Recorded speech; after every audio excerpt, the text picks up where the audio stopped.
കോഴിക്കോട് കോർപ്പറേഷനിൽ UDF വോട്ടുകൾ ചോർന്നതിനെ ചൊല്ലി പരാതിയുമായി പരാജയപ്പെട്ട സ്ഥാനാർത്ഥികൾ രംഗത്ത്. UDFിൽ നിന്ന് ചോർന്ന വോട്ടുകൾ BJPക്ക് ലഭിച്ചുവെന്നാണ് ആരോപണം.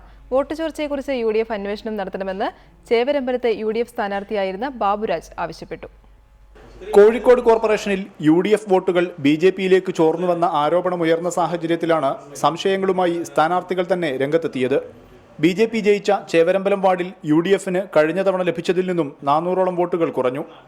വോട്ട് ചോർച്ചയെക്കുറിച്ച് സംശയമുയർത്തി മണ്ഡലത്തിലെ പരാജയപ്പെട്ട UDF സ്ഥാനാർത്ഥി NV ബാബുരാജ് രംഗത്തെത്തി. മത്സരിച്ച വാർഡിൽ എനിക്ക് പറയാനുള്ളത് 980 വോട്ട് 2010 UDF സ്ഥാനാർത്ഥി. വോട്ട് ചോർച്ചയ്ക്ക് പിന്നിൽ പ്രൊഫഷണലായ ഇടപെടൽ നടന്നിട്ടുണ്ടെന്നും ബാബുരാജ് ആരോപിച്ചു. ഒരു പ്രൊഫഷണൽ രീതിയിലുള്ള രാഷ്ട്രീയമായുള്ള രീതി മാത്രമേ ഇതിൻ്റെ അകത്ത് സംഭവിച്ചുള്ളൂ.